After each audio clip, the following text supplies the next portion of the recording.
Welcome you and all to another episode of the Global Latin Factor podcast, where we talk about Latino everything. I'm your host, Crispin Valentin. Thank you for being here. Make sure you subscribe to the channel right now. Why?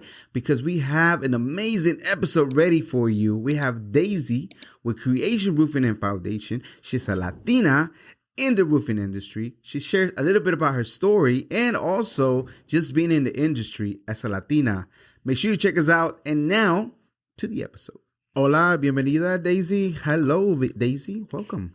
Hello, Crispy. Nice to see you again. If the ones that are part of the channel and speak both English and Spanish, you've been here before. We did a Spanish interview, but now we're going to do an English interview because I know you're really good at English. And I feel like this is challenging for me, and I'm loving it. We get out of the comfort zone, right? Not only that, but I feel like even the language barrier, the difference, you could tell a whole different story. Of course. Okay. So, some things that have not changed. We're still going to do Preguntas al Chile. Preguntas al Chile. If you have not subscribed to the channel, what you're waiting for, check us out.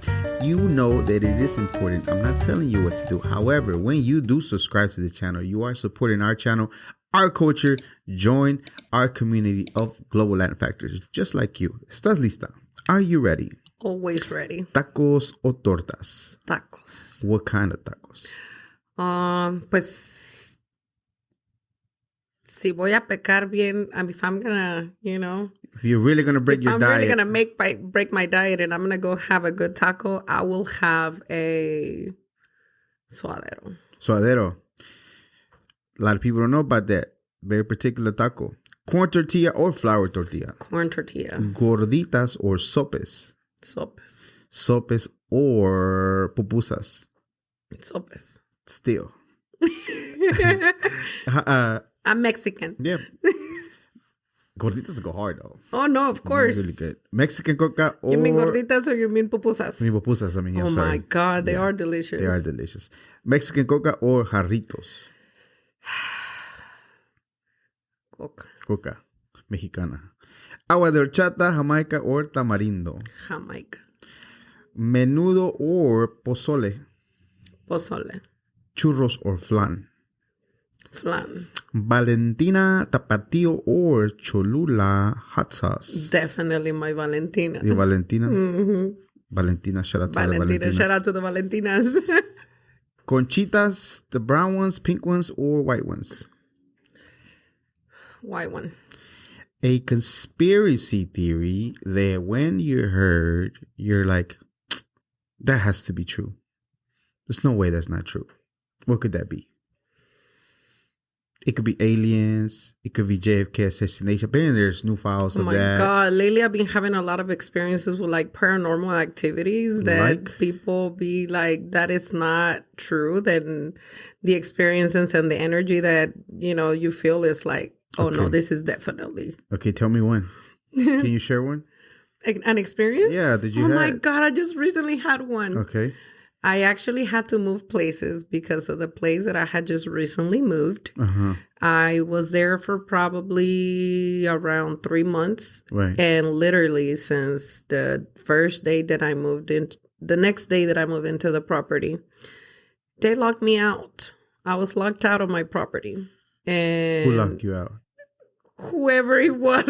Okay. There was not an explanation. That's what I'm saying. Like, I had several, situations that were not necessarily with the explanation. You know what I mean? Like, so there was that place. Where was it at located? Like what town?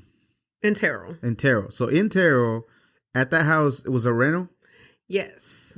Did you? It's not even a house. Uh-huh. It's a townhome. So you know that different families. I mean, it's like a community apartments. Yes. So a lot of people comes in and out, in and out, in and out. You never know the kind of energies that people be leaving behind, or whatever it was. I just happened to have like one after another, to where I'm like, okay, this is not normal anymore. Like being locked out of my property for more than 3-4 times. like right, almost like I'm right there, and you locking. The only way you're able to lock the door is through the inside, and So you couldn't do it even I if you couldn't got do your it. key and put the lock and get Right. out and No, locked there's out. no way, There's no way. because the way you lock those doors is Yeah. only from the inside, only the one with the key through the exterior. But I didn't even have my keys. Was that the only thing that was happening No. as far as okay, what else? Well, friends of mine were, at my property, and they experienced like sounds, even see someone there, and Like shadows or an yeah, actual no, person? actual person, actual three people. Three people. And whenever that happened, I was actually already asleep. And my friends were like in the living room, and they were there. It was during the day. It was like around 11 in the morning. So you were still asleep at 11 in the morning, girl? I had gone to sleep at 9 in the morning. Oh, okay. And Okay, continue. it was just one after another situations that it was like, no, this is definitely not a normal thing, and me, energy wise, I was being drained. Did you feel anything? Yes. Can you feel it? The last time I was there, or that I actually wanted to stay there, because there was a time where I didn't want to sleep in my house anymore, because right before I left, I had an experience where I was asleep, and in my sleep, you've ever heard of sleep paralysis? Sleep paralysis. Sleep paralysis. So that's what happened to you. Yes. But I was in the paralysis, I was like half asleep, half awake. Yeah. And I felt like I had something on top of me, and I was praying, and I was fighting it for it to go away. Now I was conscious about the situation, because I was already experiencing different activities. Right. And when that happened, it was like, oh no. Like, I can't stay here. You know what I mean? Like, I can't stay here because this is already attacking me directly. You know what I mean? Like, before it was like, oh, I heard a noise. Oh, they locked me out. But the times that they locked me out, my little girl was in the house by herself. The first time she was in the bathtub. And I freaked out, because I walked out, and I was literally maybe 2 minutes. I went and threw the trash, came back, and now the door is locked. So I freaked out, and I called my neighbors. Everything was locked, no sound, no nothing. Like, the property she was upstairs in the tub. That was like, there was no way, she got out of the tub and came and locked it. But that's what I was saying. Like, it had to be someone that ran in and closed the door like instantly, because literally it was like, I'm right here and my car is like right How there. did you manage to get back inside the first time? The first time. And how long after? How long after that? Well, I actually started yelling, but like on the little corner of the door, so my daughter could hear me, and she came downstairs, and she came and unlocked the door. Now I asked her, like, which lock did you open, right? And then she pointed the middle one, but because it's the key, middle, and the top one. It has 3 locks. Yeah. But the 2 from the tops, those you can only lock from the inside. So I asked her which one she unlocked, and she mentioned it was the middle one. So the next for sure it wasn't the one with the key. And then I kept playing with the door, like how, how is it possible? It's not loose. It's not nothing. Like, I didn't even pull the door hard, for it, like, you can slam the door that it will make a movement. Like, none of that happened, for it to lock. So the next day, maintenance came, and maintenance changed the lock. And then I think it was like a few days later, it happens again. Like, literally, I walk out of the apartment, go into my car that is in front of me, my apartment. And then when I go back, it's locked again. And my daughter was in the living room. And then but she has to like go around the couch to be able to make it. It was like it was too fast for her to do it. Right. And when I got close to the door, I could hear that she was still in the living room when she got up and came and unlocked the door. And then I asked her, which one did you unlock? And she said the top one. So maintenance came and they changed both locks. Okay. And right after they changed both locks, it still happens again. So, it's kind of like, what is going on? And it ended up being, because I stayed after that, I still stayed.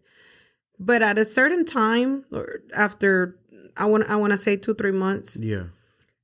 Like my energy changed. Like I was very, my energy was very low. I didn't want to do anything. I just wanted to sleep. I was depressed. Like I was going through something mentally that I wasn't recognizing myself anymore. And then when that incident happened of the paralysis, and I was like, no. And then after my friend saw it, I was like, I can't. So, like, I waited it. You know what I mean? Like, I waited a time to see if, it's just me, or they're just, maybe not making things up, but maybe I'm just, you know what I mean? But then I actually moved. I called the office, and the office was like, well, we're very sorry, but the only solution that we have is either you let the apartment go or we give you another one. Like right away. That literally just made me think, like, do they know about something? You know what I mean? That has happened here previously. I did a cleanser. Myself with a friend of mine. While we were doing the cleanser, like crazy things happened while we were doing the cleanser. Okay, what does the cleanser entail? Was this particular person a religious person? It's a religious person. No. Priest? It was a friend of mine. A friend of yours that does cleansing, that she doesn't necessarily do it for others. It's just a way of, you go and look for, in the Bible, you look for a prayer that you're able to, call God to be present with you and to guide you and, clean this place. Did she bring holy water? We did bring herbs? We did holy water. We did copal. No, hicimos we did sage. Okay, sage. We did holy water. We'd pray, and we also did Palo Santo. Yeah. So was this before you decided that you were gonna leave, or this you're was trying before. to save it? No. This was before I tried to move, because I tried to stay in that place. You know what I mean? And I think like right after that, I think whatever spirit or whatever it was that it was there was very pissed off about the fact that I was trying to get rid of them. So I did a little bit of research about it. And there had to be some. Without you telling me, I'm gonna guess. There was definitely murder there, or there was definitely suicide there. Something that happened previously before. And it sounds like it was 3 individuals that whatever happened, it was a horrible thing. So what was the research?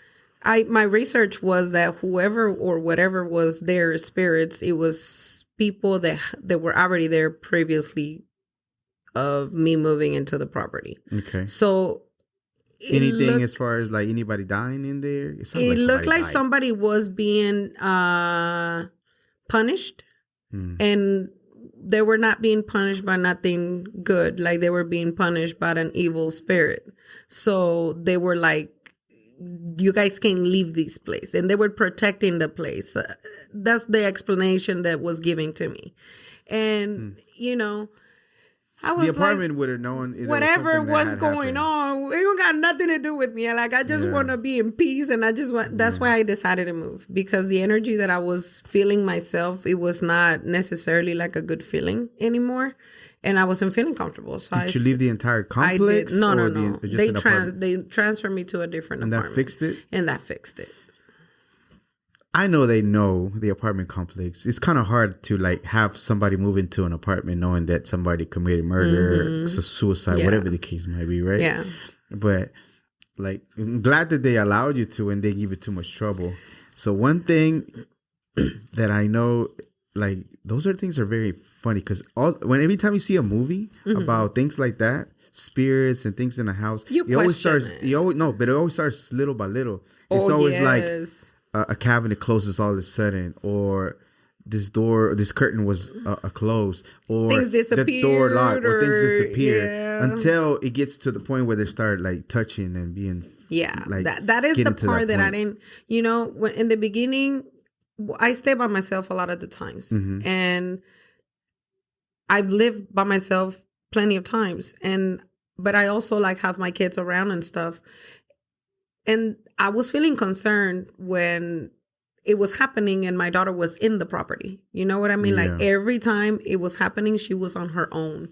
And that just made me feel like what is going on. You know what I mean? Like, is there something else that they're trying to do, or what is they were obviously avoiding for me to go back in the house. But this is crazy though. The day I was moving out, I went to the office to ask for the key for the for the other apartment. And while I was going to the other apartment, the movers were already on their way. And I said, okay, well, the movers got to the apartment. They're outside. And I'm coming back from the office from grabbing the other key from the other apartment, which is literally like in the same area, right? The door was locked again. Wow. The door was locked again the day I was moving. And the movers, and I go back again to the office, and I'm like, lady, like literally, literally like right now. And she's like, Daisy, are you serious? And I'm like, I am dead serious, you know? No, I'm just playing around with you. I like to play this game. Like, lady, the guys are here because they need to go in the house and start moving stuff, you know? Like, they charge me hourly, and I need to get in that apartment. So she calls the maintenance guys, and one of the guys comes to the property. He's in the back part we're trying to figure out how to open the door, you know, when literally he was about to break a window to be able to unlock the door, when one of the guys from the front door, he messes with the door and the door opens when they were about to break the window. Yeah. You remember I told you the part that they're protecting the property, that they don't want nobody to be in there because they don't want nobody in there. Whoever it is, they don't want nobody in there. The guys, even the movers, like one of them was like, you know, I don't necessarily like believe in these things. Like I don't, you know, but when we were already in the new property, he told me I was there by myself and I felt very scared, and I never feel scared. You know, like I don't believe in these things, but for some reason I felt like a really heavy energy and I felt really scared. Yeah. I don't know too much about those things, but I know that even though I don't understand that whole thing, I know they're real. Like the haunted houses or whatever energy, whatever souls. Man, I just pray to God I never see anything. You know what I mean? So you were telling me something about that somebody has said that, you know, people didn't want. Who told you that they didn't want people to be there? Is that the person that was cleansing the place? No. It was somebody else that they read cards and they try to they talk to angels and they try to, you know what I mean, trying to like investigate what is going on. I don't like getting into those things, but it's like seriously, that situation was already making me feel very crazy, you know what I mean? Like it's at me, because I believe people do crazy stuff, you know what I mean, to witchcraft and all kinds of stuff. And I was like, is this something that they're trying to do to me, or this is something that was already here? Like literally that's what I was trying to find out, you know? And that's when they told me, like, Daisy, there's nothing to worry about. This is not for you. This is not yours. This is something that was already there, you know? Like, and I'm like, thank God, whatever is there, stay there. I'm out. I'm out. Yeah, I don't get it. I don't understand it. I heard stories and things like that about possessions and all that. And even though I don't get it, I know there's certain things that are like very, like so realistic. You know, that it's the real. night that I was sleeping, the night that I felt that that paralysis, literally that night I had fallen asleep with prayers on about cleaning and about, you know, when you're asleep, you know, to the frequency in your body to be alone, to be, you know, para poderla nivelar y limpiar. To level out your energies. Y para poder like eran oraciones para limpiar, you know, to be able to cleanse. And I don't know if this prayers to cleanse. Yes, to cleanse. Excuse me. Yeah. I'm glad you're gone. Me too. But you know, it's interesting because like, so apparently kids are able to speak more with those energies, and I don't know, maybe they wanted to have a conversation with your daughter, or maybe they were, you know what I mean? Those from what I heard, my daughter is like very sensitive. You know what I mean? Like to things. I can tell you that she's like a really. But just in general, those energies. Most of the time, even if it's good or bad, like a grandma that passed away many years ago, that the kid can still have a conversation with them. But an adult will never see it, but a kid does. It's just, some adults, yes. Yeah. Whoever like is already como más abierto spiritually, you can. I'm good. I know. We parted ways. I'm sorry. Please make your way. It is what it is. I'm sorry. Literally, I try to do that. Try to have a conversation like, bro, I don't want nothing to do with you. I did. And I used to even make jokes about it. I used to say all the time, like, come on, man, if you're going to be here, at least you got to pay rent. Like, you can't just be here. Nah, that thing, whatever it was, because there's energy. They're just there wandering. Whatever it is, spirits are just lost, and they're okay with that. And then there's the ones that are like they're already messing with you. They're evil. They're evil. They not even misunderstand this evil. The thing stuff. is that they weren't messing with me, but when I had people over, they were messing with the people that was over. So obviously they didn't want nobody else. Yeah. And then they were feeding off my energy. That's why I was already feeling low. Because they were se estaban alimentando de mí, and it's like, no, man, like I need it. I got a lot of things to do. And I had one of my girls, well, she was working there, and one day I go to pick up my daughter to school, and she stays there and she's working, and she heard someone right here, and she heard someone snoring, and different things happened to her, and I came home and she's like outside, and I'm like, what is going on? She's like, girl, no. She's the one that helped me do the cleanser. And when we were doing the cleanser, we were praying. We were upstairs. This is a true story. We were upstairs doing the cleanse, and I left the speaker downstairs with prayers while we're doing the cleanse, and I'm still cleaning, and I'm with the sage, and I'm praying, and she's praying, and she got the Bible, and we still downstairs leaving these prayers. And out of a sudden, like, the speaker stops. Like, it stops. And then we hear, like, scratches. Like an animal trying to get out. But it was in the speaker. It was not, like, outside of the speaker. You know what I mean? Yeah. And then it stops. And then we hear the prayer again. No. It was not the prayer. It was commercials. And then he stops. And then we hear the scratches again. And we're both looking at each other like, do you want to go see? Like, no, we don't want to go see. Come on, let's keep praying. And then with the scratches stop, and then the prayer continue. This algorithm's getting ridiculous. Putting commercials and scratches. Like, yes, like, 3D. What is going on? You know what I mean? It was definitely an experience that I didn't wanna be there. But at the same time, it's like, this is your place, and you cannot feel scared. You know what I mean? Like, they cannot kick you out, but obviously they did. Don't put money on that. But I try to do. You want to put money on that? But I try to do it like in a peaceful way. You know what I mean? See, I think that particular situation, because of how dark it was, the place needed to be demolished, or a priest will have to do his part to get rid of that.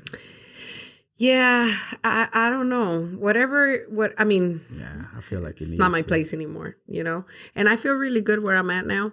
But just a few days ago, my friends were there. We work from home, so sometimes they come and we have our projects going on. Yeah. And I was upstairs in my room, and they were just telling me last night that while they were sitting there, like, they had a bottle like right next to them, and she said, your cat was over there, there was nobody close to us, and then out of a sudden, like, we just something new place? In the new place, she said something kicked the bottle and then just fell, and I was like, okay, I don't want to know. Please stop it. Like, whatever it is, I don't want to know, because I don't feel anything. You know what I mean? It could be the whole property. It could be a cemetery from back and there is a cemetery like really close to there. Yeah. You know what I mean? And then behind those buildings is literally nothing. Like, it's just land. Some people would say that a cemetery is even safer because those people are already dead. The ones that are alive, the one you have to be concerned with. Yes. You know? Okay. Yes, I know. So, yeah, this is way different. Not conspiracy theory at all whatsoever. In that realm, man, that again, like, during Christmas time, Mm-hmm. like I know about the Ouija board, right? I don't never touch it, don't even come with it because I heard stories about it from very close people of mine, and I know those things are real. I know things that happen, possessions that happen. So when I went to a Barnes and Nobles, that place, I like to go there buy some gifts about 2 years ago. When I was passing by and I seen the Ouija board, oh my God, I had to go all the way around because I felt this weird, dark, like it almost hurts my shoulder type of energy. Wow. And I was like, nah, I don't think so, homie. I'm going to go. Because I want nothing to do with that thing at all whatsoever. Not even distance, not even close. It's definitely not things you want to. Yeah. Anyways, I'm glad you're good. I'm glad you're in a good place. And I hope everything turns out good, better. When you hear the word Latina or Latino or Latinx, what is the very, very first thing that comes to mind for you? Spanish, culture. Not even color, because even as Latinos, we're all look different. You know what I mean? Yeah. But that's what it makes me think of. Yeah. There's always culture, family, community, unidad, that's all that. Yeah. And I like that question because I feel like it's so huge, the word itself and the culture, that is everything. Like there's no right or wrong answer for it. And all of them can fit into that, Yeah. So do you care if anybody calls you Latina? Do you prefer if people call you Latina, Mexicana, you prefer it better? Well, I be around a lot of different, nationalities. I guess because of my job, I come across like so many people, and some people do be like, "Oh, she's a Latina." And I'm like, "Oh yeah, I'm a Latina." Mexico, to be more specific. Like I like to put that out there, like I am from Mexico. Yes. Awesome. Okay. Let's start with your interview part. We done one in Spanish before. We kind of touched up, but we don't want to go too deep on what we already discussed, but I like to learn a couple of stories. Like, for example, getting to the States, making it to the United States, getting here. It was a journey for you, right? Can you kind of remind me exactly how that went? And if you even wanted to come to the United States? We all know that Deissy didn't want to come to the United States. You were about 11 years old? I was 11. You already had your life, friends, and everything in Mexico, and I feel like I didn't need to go nowhere. Yeah. Why did your parents decide to want to come? Why drew them to Texas specifically? Was there a necessity? Did they want to pursue the American dream? Was there other things that they had in mind? I think all of our families come here for a better life. Mm-hmm. I think, and I mean, I came here when I was 11. And I've been here for close to 26 years now. Mm-hmm. And I feel like all of the families come here for a better future. Now that I'm able to go and be here and be able to go visit my country, because for like 20 years I wasn't able to experience that. Mm-hmm. Came illegal, and I was able to fix that situation, and now I'm able to go back and forth, and I'm able to experience both lives now. You know what I mean? Because it's different when you're only living here and you're talking about over there, but when you haven't really been over there, how can you actually know if you can actually be over there if you've never been over there? You know what I mean? Mm-hmm. And I can tell you that a lot of people come here because they want a better life.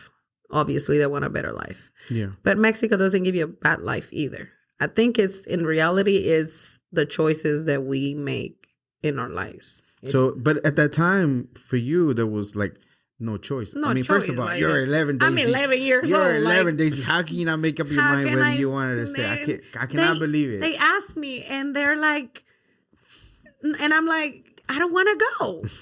Just leave me here with my grandma. I don't want to go nowhere. And in fact, even so, they did ask you. Your parents asked you, but why did they ask you? They didn't ask me. My mom told me like, "Hey, we're gonna move," and I'm like, "No, I don't want to move." Yeah. You didn't even ask. You didn't even ask if I wanted to. I don't want to, but obviously, my mom was not gonna let me stay.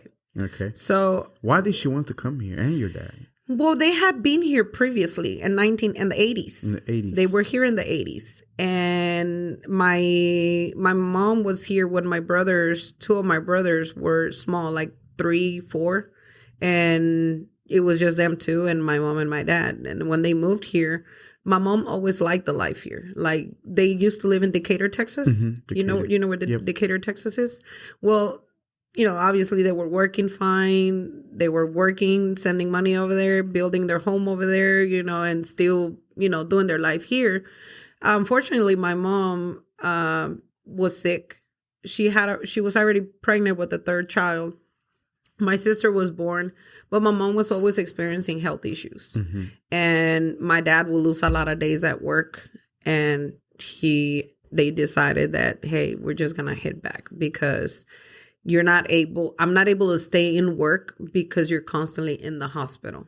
So him being able to handle his family like that, with him having to spend a lot of times in the hospital with her. What about healthcare though? How's she going to get healthcare? Of course. I mean, of course, from over there. And obviously my dad had already worked for a while. So I want to think that they had money saved up over there. And my mom has always been like really good at managing money and like finances and having money to support and all that. So they went back over there and maybe I want to say like a year after they moved back to Mexico, that's when I was born.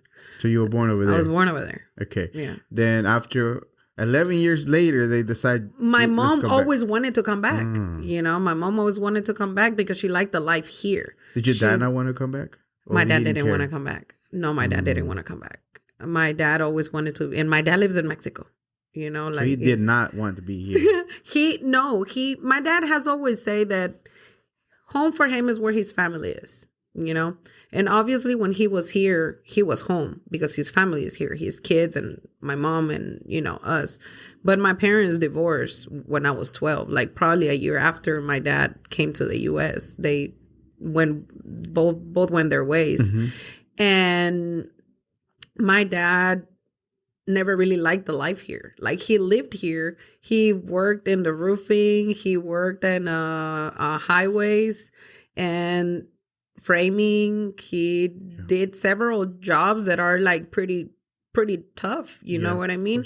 And obviously, I mean, he was working in Mexico and he was working in a place where it was not as hard as it was here, like he was handling machines and he was not doing all these tough work and not being able to sleep, not being able, like, especially the roofing. And I, like, mis respetos, right, to the guys that are actually in the field doing this kind of work, because I'm in the field watching them every day, how they do their work, you know what I mean? And when my dad, when he had that experience, because he had an experience, he was deported. He was deported. And so he had a situation and they caught him and they sent him back. Yeah. He got sent. Well, no, he decided to leave. Okay. Because there could have been a process that needed to be taken in order for him to stay here. But he decided to leave. Because he wanted to be over there. He wanted to be over there. And I trust and believe in God, like he was over there to be able to be with his parents when he needed to be there for his parents. So I feel like nothing happens just to happen. It's life. It's life. And I respect that. And he decided that he wasn't coming back because he wanted to be there for his parents. His parents were already pretty old. Yeah. So maybe after a year or 2 years later, like a year later, my grandma, his mother, passed away. And he was able to be there for at least a year to be taking care of both of them. And then years after, my grandpa passed. So my dad was the one that, had to be there and handle business, when things like this happen.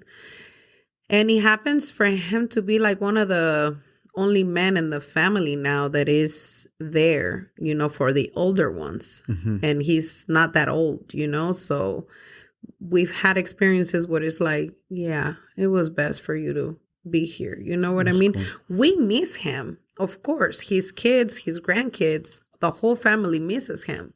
But at the same time, we took the decision that it was not worth for him to come back the way a lot of people cross. Mm-hmm.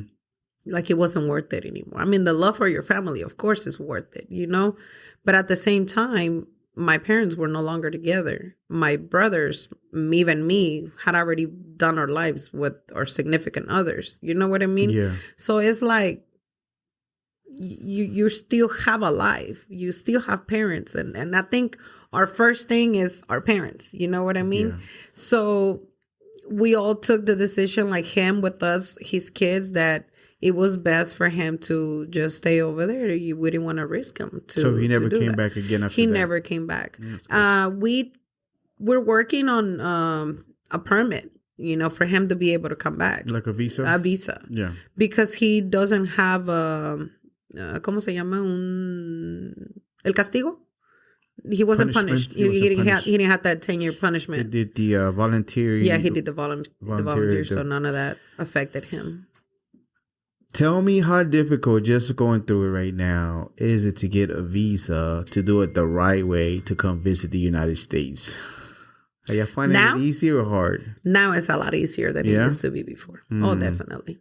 Definitely. But you have to be very well informed. But this is just for visiting, right? Just for visiting. No, not to be stay. Here. No. And to be completely honest with you, I know a lot of people that come and visit and they're ready to go back. You know what I mean? Like, the life in Mexico is not as bad as people think. Oh, yeah. I think life in Mexico is like pretty chill. I think you live more. You know what I mean? Mm-hmm. Like, I go to Mexico and it's like completely my disconnection from here. Like, you've seen, we've had conversations while I've been over there. And I just love being over there. Like, we never stop working. We never stop worrying about, we got to take care of this, we got to take care of that. And life just goes so fast, you know, just so fast. Like you can't even, sometimes I pick up my daughter from school and it's 5 o'clock. And next thing I know, it's already time for her to go to bed. And then next thing in the morning, it's time to get up again and do it all over again, you know, and life is so fast when you're here. If you're not able to go to Mexico to decompress, what do you do to kind of slow things down a little bit? I do a lot of walking. I do a lot of walking. I go to lakes. I just literally walk out my door and just walk and walk and walk. And it's like 3-4 miles and then I'm back, you know. I go sit on the lake and just listen to water and just be close to nature. Just be close to nature is the best way to reconnect and let things go and just start all over again. Do you need grounding? Yes. I think we all need it. I haven't done it in a minute. Man, I go hug me some trees. I need to go hug me a tree too. I go hug me some trees like I need it. Okay, I know we skipped a little bit fast forward, but just to narrate, because I remember what happened. You crossed illegally at 11 years old with other people's papers. So much fun. Kind of like somebody else. Not other By people's. the way, I did the same thing. It's so funny how our lives are very aligned as far as like the way we crossed over. She crossed over illegally at 11. Same thing for me. I had no choice. Nobody asked me. Finally, I get here to the United States, cross illegally on the inner tube too, under a fence, ran. Even though nobody was chasing you, just in case. Just run. Just in case somebody was chasing you. And then wait, there's nobody chasing you. Then hotel, airplane, and airplane, and to Dallas. That's how I got here. And it's pretty similar. You made it through an airport. Yeah. Airplane. With somebody else's I did not. papers. Pretending we were their kids. I'm like, play with the airplane. Pretend like you're hot. And then I'm like, okay. No. And then finally, I get here, illegal for a long time. We become legal. My dad paid a lot of fines, a lot of lawyers to be able to get us right because it costs a lot. Yes. Then I get to serve my country. I'm a combat veteran. And with all this situation that's happening right now, I'm not calling it, but I'm like, anybody wants to stop me and ask me any funny, I'm just ready to be like an American citizen. Because there's people out here, our own culture are like, America, I love America, but y'all ain't never done anything for this country. Y'all never went to fight for this country. Y'all just run your mouth, beat your chest like I'm in America, but you ain't never done nothing but work the system. They always do that. Yeah, no. So, I love this country. You ain't never done nothing for this country, but just beat your chest. Go fight for this country. Go enroll in the military right now and be part of it because they're actually lacking some people. So you can actually say that you did something that really love this country instead of just keep abusing it, keep working the system, keep making your money all of a sudden, and all of a sudden now everybody else don't get that chance. It's so stupid. Anyways.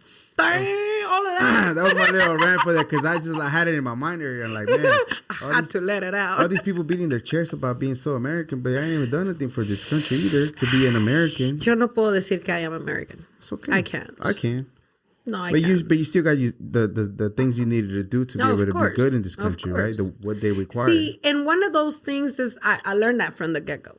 You know, since I got here, since I figured out that my parents were not gonna, go back, and obviously we will be where our parents are. You know what I mean? So, like I said, where family is, that's where your home is. So when did you gave in to the fact that you were not going to go back? I think you were like 14, 15. Yeah. And you just like, I don't think I'm going to go back to Mexico anymore. And that is literally because I started having kids. So you learned the way you had a kid at 14. Yes. You learned the way that the U.S. works as far as the system. Mm-hmm. And then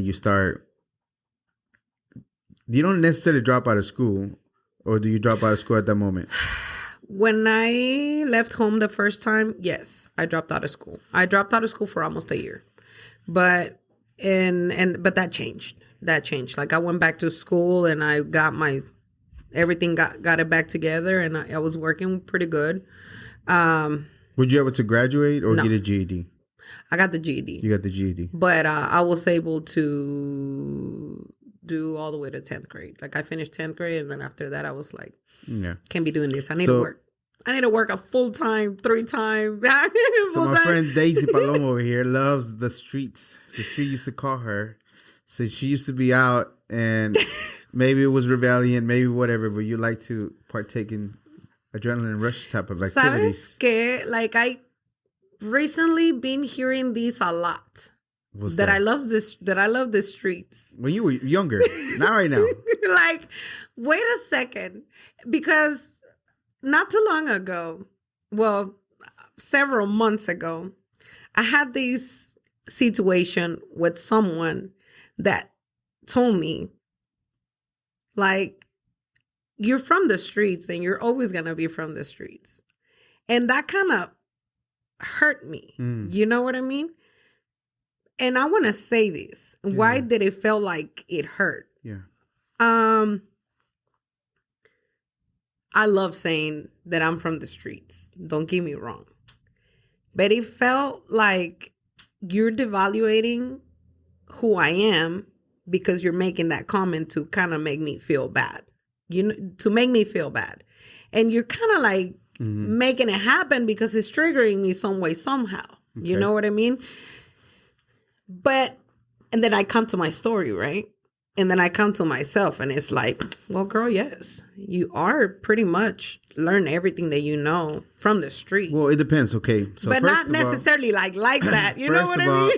That's not what I meant. That you're from the streets. What I meant is that it depends on how the person is presenting it, right? If they want to belittle you and make you little like you just from the streets, that's not what I mean. No, I know. What I meant is that at the moment of time when you were growing up, you were learning a lot of things at the moment of time that got you to the person that you are right now, right? Like, and the thing is that people don't value is the things that you get to learn, that if you're in a house with nothing, with no experience, you don't get to learn nothing. In your house, nothing is going to happen. Exactly. You know? And while you were talking, I was just thinking about that. Like, it's not that I love being in the streets. I mean, I love to be out. Not just the streets. Like, I love to be out traveling. And then people don't see that either. You know what I mean? And it's like, being home is not going to get things better. Right. You know what I mean? Like, I like to expose myself into anything that I know is going to help me grow and is going to give me an experience that I don't have. And I live by experiences every day. You know what I mean? We're made out of experiences. Like I collect all the experiences that I've lived every single day. That is the experience that I can present and give to others. I cannot speak from something that I have never lived. You know what I mean? Yeah. So, yes. And all those things are out there. They're not at my house. Yeah. And then, but what I was trying to get to on that point of the streets, no offense, is that you learned something very important, right? When you were there, course. you learned that asking gets you places. Everywhere. And it's amazing how people are willing to tell you and volunteer information as long as you ask, right? Of course. You got to find the right I think if you people. were not in that environment at the moment of time, if you didn't get to experience that, how much would your life would have been delayed, or how much would you not have learned so much if you didn't even get to learn that lesson, you know? Lessons learned. Yeah. You learn so much. Do you remember when that started happening? Well, all of a sudden you realized, oh, I'm asking questions and people are just really answering me. I think it's kind of been all my life. Mm-hmm. You know what I mean? Again, because I've always been exposed into different situations since I was very young. So since I've been very young, I have been able to see things different. You know, like I don't think I've ever seen things like a 13-year-old, like a 12-year-old, like a 4. You know what I mean? Like I've always been very like advanced in my thoughts. Like, why is that? Where do you get okay. I'm not dicen trying que tengo un alma de viejita. Eso. So also, right, but this is what I find it very funny, right?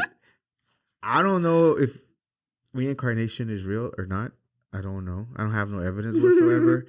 But there are some very questionable things that happen. For example, when you have a kid and all of a sudden it look like they have their own personality, their own things. They have like their this. own personalities. They're like pre-wired. You have 3 kids and all of them have different wiring, and like, how is that possible? They're growing in the same environment. They have the same thing. And all of a sudden, they look like they're 3 different people. It seems like they already come pre-programmed with Chris, things. and I have 5 kids. But I'm saying. And they're all different. You had the same thing happen to you as far as like the way you were thinking beforehand.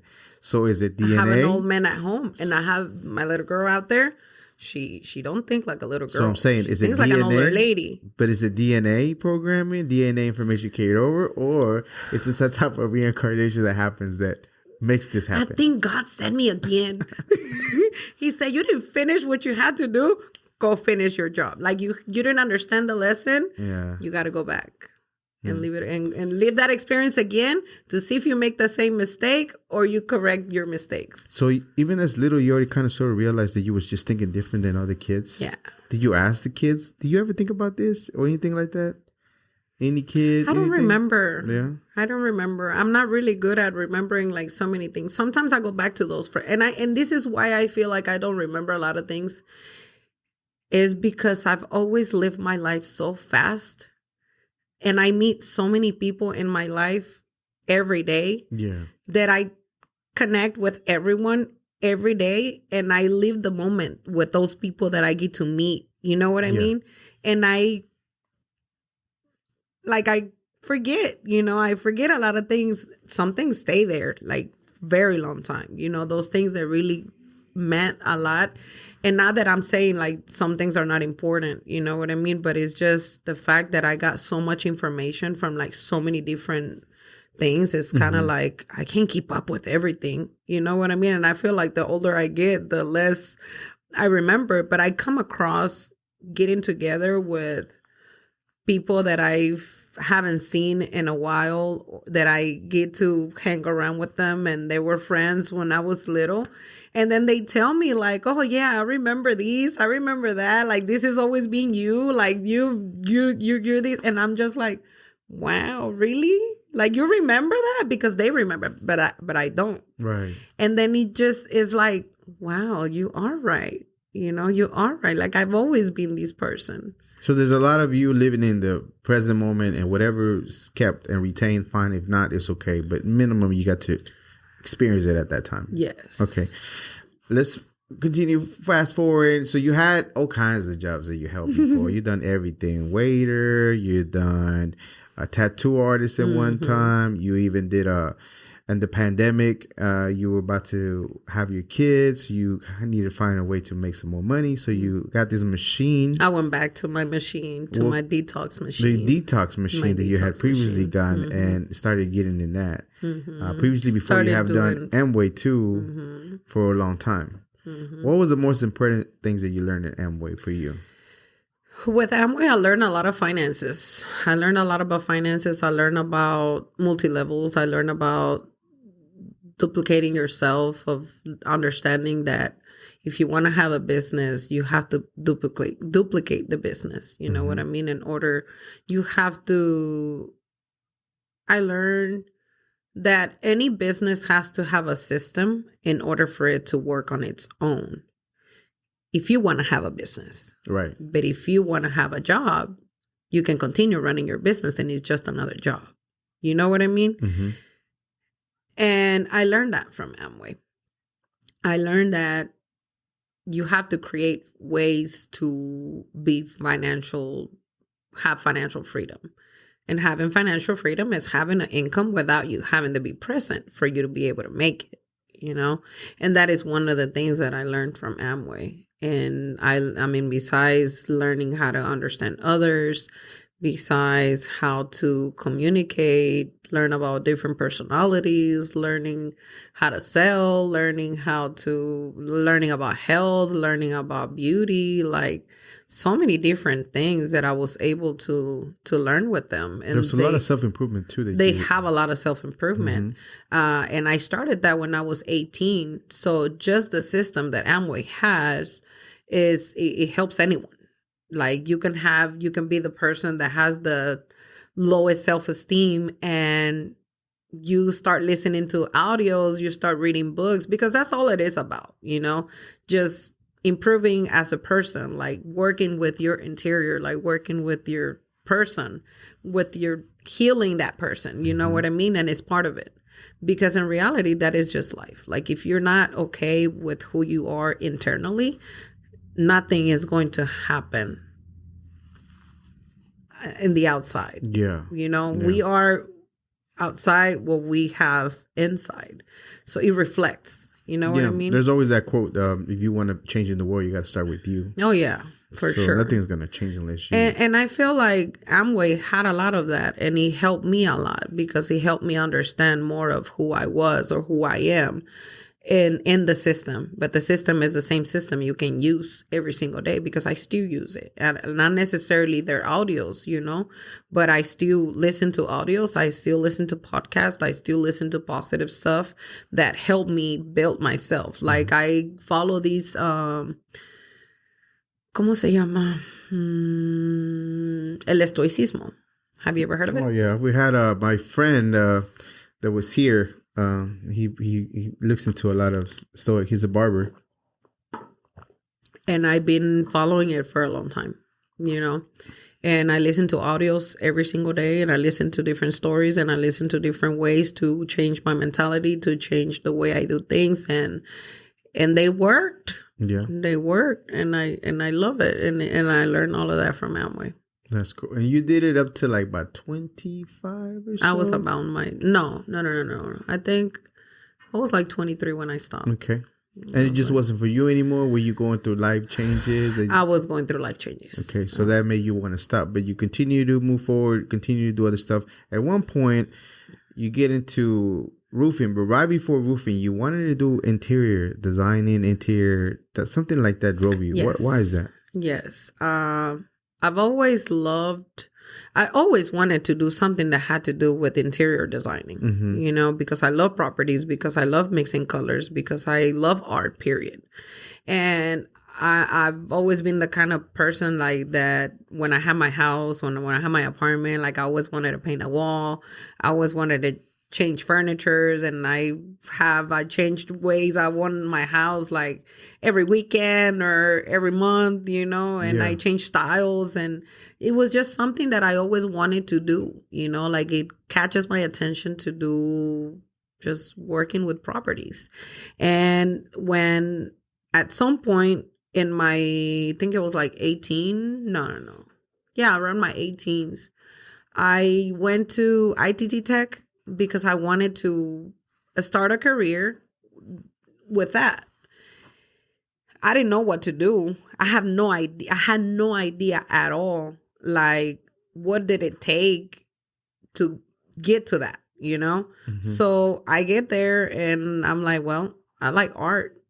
love art. Mm-hmm. Like I love drawing. I love colors. But most of the art that I was doing at that time, it was black and white. It was no colors. Like I just like colors, but I always drew just black and white. Right. And they're like, well, and I'm like, and I know I love homes and I know that this is something that I want to do, but I have no idea where to start. Right. But I needed a GED at the moment and I didn't have one. So they're like, well, you got to go to the library and you got to go to school and you got to get your GED first before you start, trying to get to college. Mm-hmm. And all this information was new for me because remember, I was in high school, then I dropped out and then I just didn't go back to school. I was working. And when you're working with older people. You're not working like with people that are young, that are in school, and right. You know what I mean? So I wasn't getting the right information from the right people. And sometimes I didn't have time because I had a daughter and I was young and I have responsibilities. I have my house and I have my car and I had a daughter and trying to figure things out, but still always trying to pursue something else. You know what I mean? Like something different. And I didn't get to do it at the moment. Because I had so much going on in my life that I couldn't do both. I couldn't do school and I couldn't do work and I couldn't do my daughter at the same time. And I decided to let it go. So that was past, you put it in the back burner, but later on, something else came about. So tell me, you're owner of Creation Roofing and Foundation now. Yes, sir. You're an entrepreneur. It seems like even as young, you always had an entrepreneur mindset. Always. Even if it was, whether it be Amway, you still kind of learn everything that you can about it. So give me the story regarding Creation Roofing and Foundation as far as how you got introduced to roofing, what brought you to doing that, who introduced you to doing that, and all of a sudden now becoming and building your business you've been doing for some time now. Well, everything started because I've been exposed to see my people. When I say my people, meaning Mexicanos, Latinos, you name it, right? That we come from another country and we try to do a living here. And I was exposed into so many different jobs where I saw people struggling getting jobs. And I always thought about, okay, I mean, even myself, I work for a lot of different temps, you know, like temporary services where they hire you and they get paid more and they pay people less and they make a percentage out of every employee. But companies uses those ways of hiring people because it's kind of like they do the process for you, And I always thought about, okay, well, one day I want to have a corporate, I want to have a corporate because I want to be able to hire. I was thinking about a construction business, and I want to have a corporate where I have people coming over here and do an application. We can train them, we can teach them, we can care for them. Like all these thoughts, that I had, like I feel my mind can put anything together, and I was thinking about that, like being able to hire people and being able to bring a little bit of something. Like I feel like I've always been able to get into places that not a lot of people can. And just because I'm not scared, not for any other reason, to be completely honest with you, not because I'm smarter, not because it's none of those things. It's just the fact that I'm not scared. It's just the fact that I always ask God to guide me and to put me into the places where I need to be, and the words will always come out. I never prepare for anything. So my thoughts were actually that, like, just guide me. Just guide me to be able to make it to that place where I need to be so I can help my people. If they don't know how to speak, if they don't know how to ask for a job, if they don't know how to ask for help, I know. Because I know a little bit of English more than they do. And I'm able to communicate. Like, my English is not perfect. There's so many things that... You fool me. I fool everybody. You're fooling me right now. And I'm not perfect. You know what I mean? And I don't expect to see perfection either. Like, I expect to see... even now that I have people that come and try to work with me, and they be like, well, but I don't know English. Okay, you don't know English, but you want to, right? Live in Texas. You don't You even live need in it. Texas, man. You don't even need it no more. Just say you don't need it. You don't need it. You don't need it. It's essential, but you don't need It's it. essential, but you don't need it to do and pursue whatever you want. Nope, not here. How do you just say it? Like, comprobado. It's proven. It's proven. It's proven. And to me, a person that has a desire and that they want and their energy is in the right place and they want to, hey, I'm here for that. Because we're both moving the same. You know what I mean? And I appreciate that more than anything else. So doing that, you wanted to create something, a company, something that you can give job to people? Yes. Okay. Give jobs to people so they can feed their family, so they don't have to be struggling. And if I'm going to be the big word that going to be speaking for you, let me speak for you. Okay. You know? So you get that vision of doing that, but where do you start beginning to get into even the roofing industry? Because a Latina in the roofing industry is not like a everyday occurrence, or even maybe some people might not even fathom. You'd be surprised, Crispin. Oh, there's quite a bit of surprised. roof ladies. Now there's a lot. I can tell you that, and that just gives me more. It gives me more hope. You know what I mean? And it makes me feel like, yes, we got this. You know what I mean? Like, I don't like when people see and think that, oh, because they're women, they don't know how to do that. Like, they can't do that. It's like, who says that we can't? Yes, we can. And I still experience these situations, you know, where I have people tell me, like, what do you know how to do? You know? From guys in the roofing industry, or from customers, or from both? It's like I still experience a little bit of situations with customers, you know, but it's okay. Like, I've learned that it's okay because they want somebody that knows. You know what I mean? Like, that's everybody though, right? Exactly. Yeah. When you come, so I don't take it personal. Mm-hmm. You know what I mean? I can't take it personal. But there is times where I've seen situations where the guy doesn't want you to get on the roof just because of the fact that you're a woman. You know what I mean? And it's like... But is it more of a concern of like if something is going to happen to you? No, not that. It's more of a concern of like, not that you're able to do it, or do you want to have somebody, like, let's say he's a gentleman. He doesn't want you to be going out there to do it. Do you get that vibe? Was more like, you're a woman, you shouldn't be out there and doing it. That, okay. Nah. Different.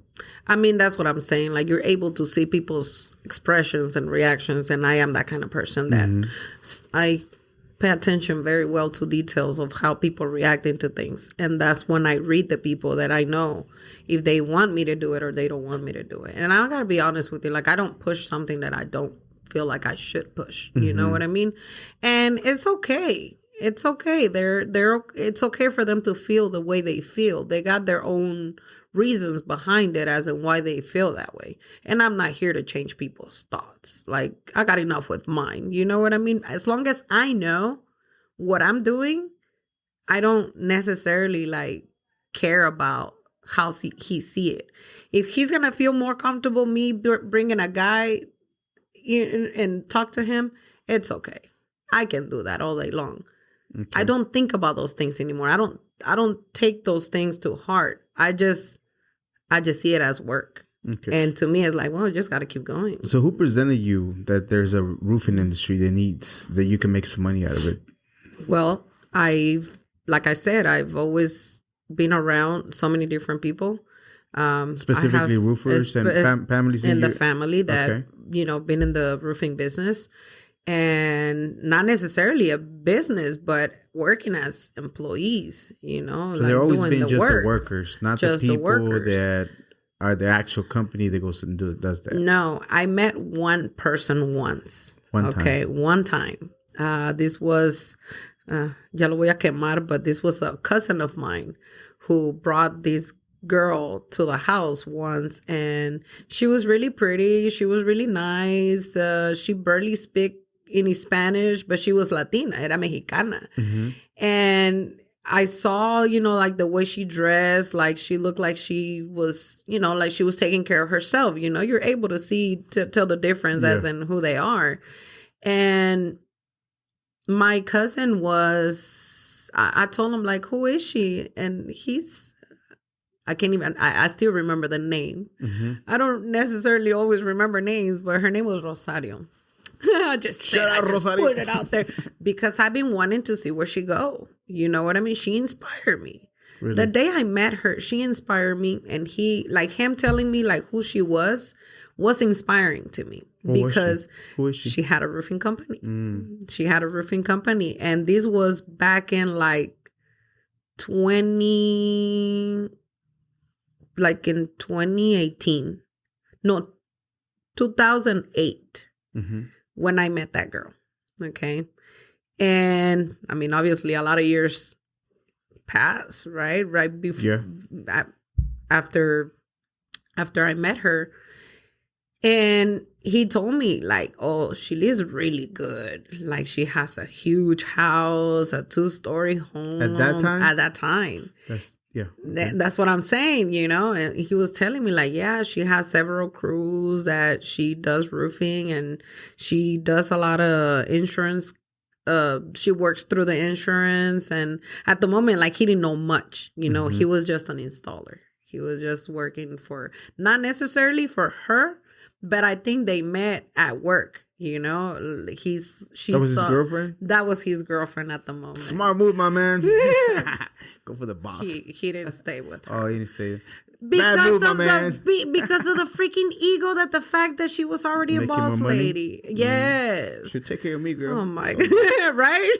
And I was like, "Cuz, what are you doing?" I got my ego so in check. She was like, no. I got my ego so in check. I gotta take care of my things on my own. Yeah, I have my ego so in check that if a lady was to come and want to take care of me with a lot of money, I'm like, okay, I'll take it. I'll take it. I work too much already, girl. I'm tired. Take care of me, por favor. So she inspires you. She inspired me, and that's when I said, hey, as a woman, I can have a company, a roofing company, Because again, I used to see my cousins all the time working in the roofing. My dad worked at the roofing. And at that time, my dad was already in Mexico. But I always knew that roofing will make really good money, So in 2019, yeah, 2019, I go through another situation, right? And the situation pushed me to find something else. It was already pandemic. It was during the pandemic. And after the pandemic. No, we were still in the pandemic in 2019. That's when I started doing the other business. And then in 2020, that's when situation happens. And then I'm thinking like, oh, damn, I got to do something else, that I need to make more money. What am I going to do? Because this business that I'm running from home is not working because I can't have physical contact with anyone. And doing the detox meant like I need to be touching feet and I need to be breathing like all these chemicals and whatever. And I can't do that anymore. Like pandemic closed everything for us. So I'm thinking, okay, well, yes, it's construction. Yes, but it's outside and they're not inside of nobody's house. It's roofing. They're outside. I need to speak with someone. I can speak with someone over the phone, or I can, from far away, send you whatever documents from the computer. We can close the deal, and whatever needs to happen is going to happen. Like, I don't need to have physical interaction with anyone. And I'm thinking like, well, and I'm also thinking, Deissy, well, you doing physical work, it's not always going to work, because the moment you're not able to do physical work, then you stop making money. So you got to change your thoughts, like tienes que cambiar the way you think, how you want to work, make things happen. So I always known that as long as you know how to sell something, you're never going to suffer hunger. ¿Cómo se dice? Hunger. Yeah. No, because you can do anything. You know what I mean? You can sell anything and make money. You buy something, you add a little bit of money onto that, and that's your profit. It's that simple. So who's the first company that you kind of started taking notes as to just learning the business? I was introduced to selling, the business I didn't know. I didn't know the business. I didn't know nothing about the business. I just used to know that my cousins were going to a house and they were installing, and they had a group that were already on their own, and they just had whoever the contractor was getting the houses, and they were passing into them, and they were coming and building the roof, and we're good to go. But you started working with a gentleman or 3G? No. You got into... before I started the other business, I was working with a contractor, and I was a sales rep. But you were learning. I was learning about the contracts, about what is required and everything else. Yes. Then you move into a partnership with a few people to create your own. Is it already a roofing company, or is it not? It started as a roofing company, but then they started adding all trades, and the people that I was working with, they were very knowledgeable about the different trades that they were like, okay, Deissy, we're just going to incorporate this. So Deissy was still being like the head of everything, but they were working together with me to start working in projects, to start working in flips, to start working in interior. That's when I started learning about, it was a whole process. I learned different ways, and I learned by exposing myself, by working with people that was in the field. They were sketching, they were working with claims, they were working for the insurance companies this was already passing me working with someone else when I was already on my own with my friends. Okay. And the experience that they had work with what I wanted to do. So I learned what they were doing. And that's when I started growing my mind in terms of, what do I know?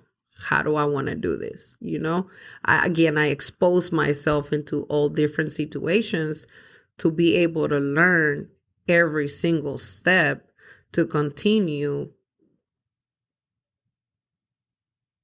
to have a better system and to understand more about the process of everything. And it was probably like 2 years that took me to do a lot and to understand more about what the construction is about. Yeah. And what to do, what not to do, and all that. After you learn all those things and the partnership doesn't really work out, then you move into doing your own thing eventually. You pretty much have everything down, the formula. How do you want to do it?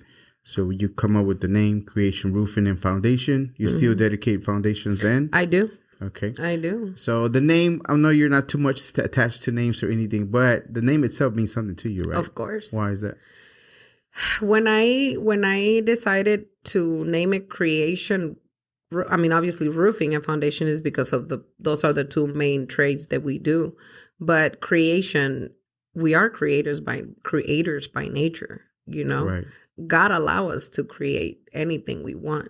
So to me, this business is creation, is creating new opportunities, creating new information, creating systems, creating different, you know, like so many different things. You know what I mean? Like you make ugly things look pretty. It's another creation. You know what I mean? Like see befores and afters, you're giving information to others that people don't necessarily always know.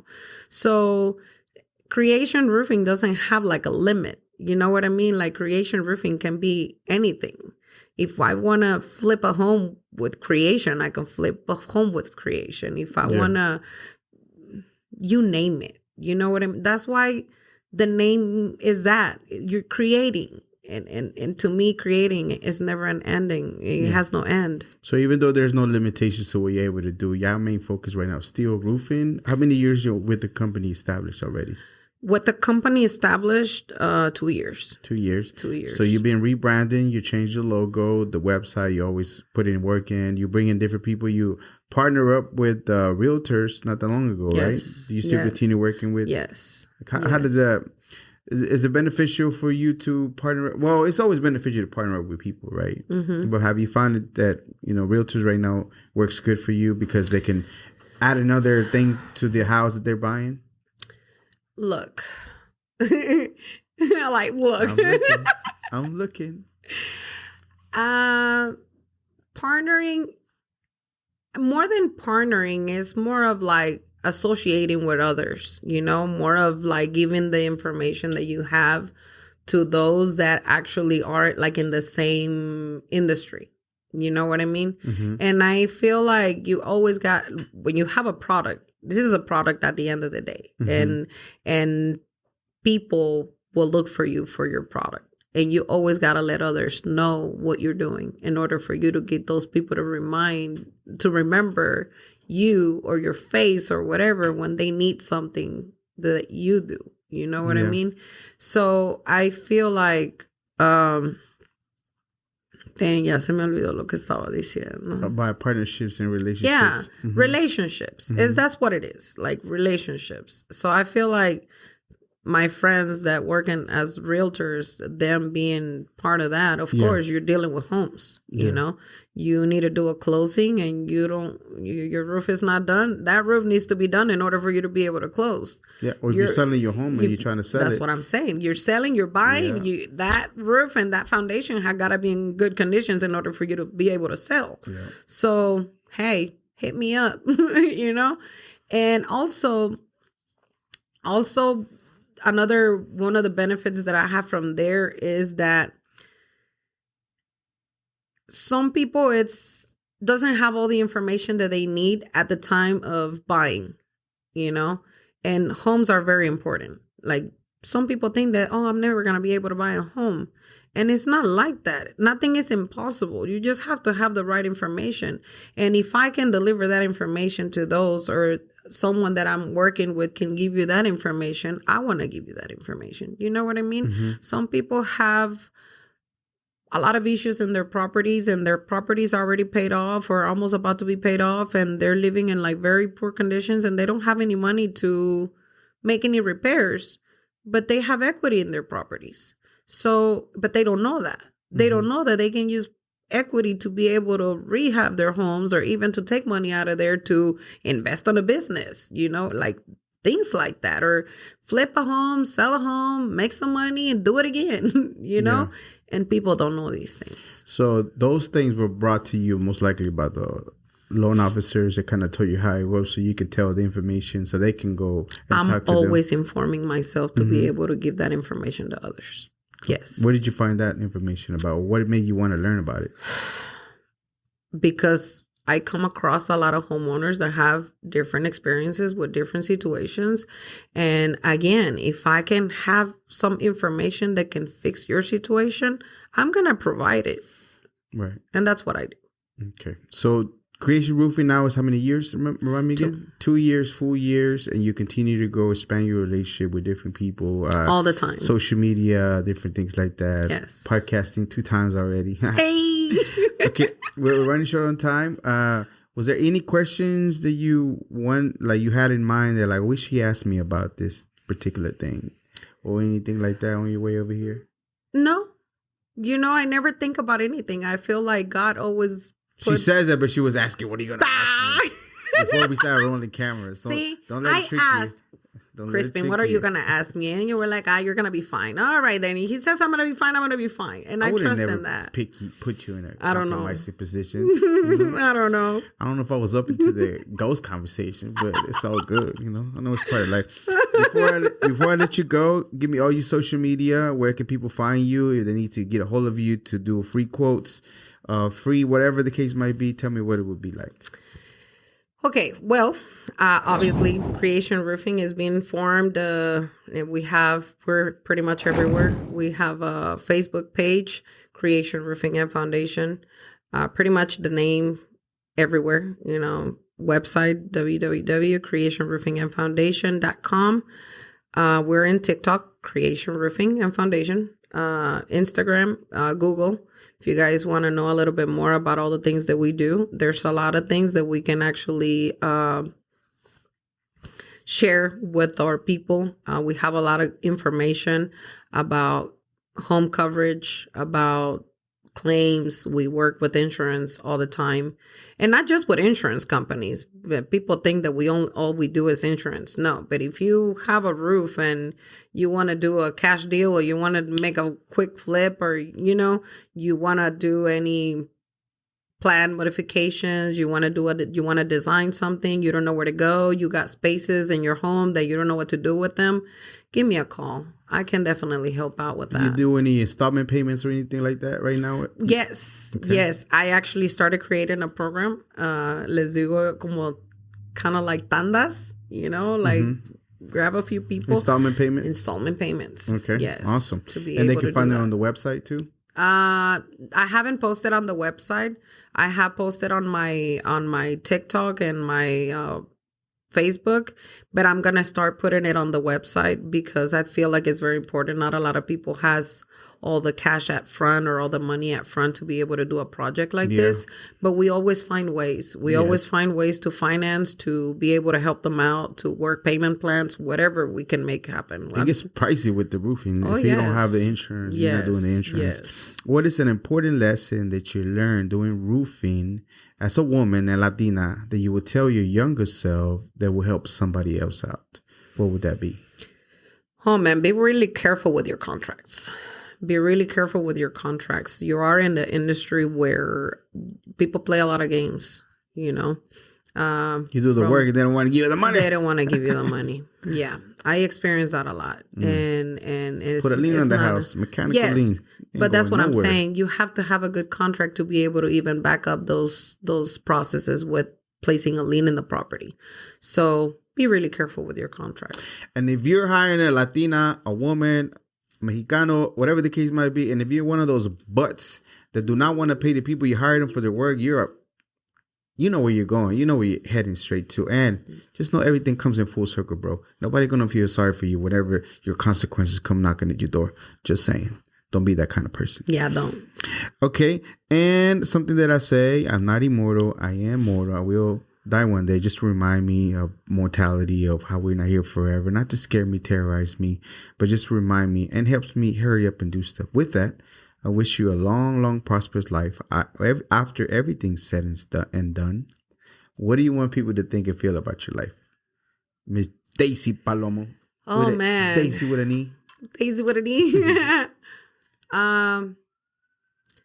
Trust your guts, Trust your guts and have a lot of faith. Faith will move and change and do everything and anything you want. I'm going to try this question. I don't know if it's going to work, but I want you to ask a question. I saw it on another podcast. My bad, bro. Está experimentando. Pero as Latinos, as somebody that's Latino, our Latino community, Latino culture, what is a great question that you will want to ask our future guests, our next guest that's coming up? Just in general, whether it be about life or entrepreneurship, anything that comes to mind for you that you want to find out, want to maybe know, or any curiosity you have, any question?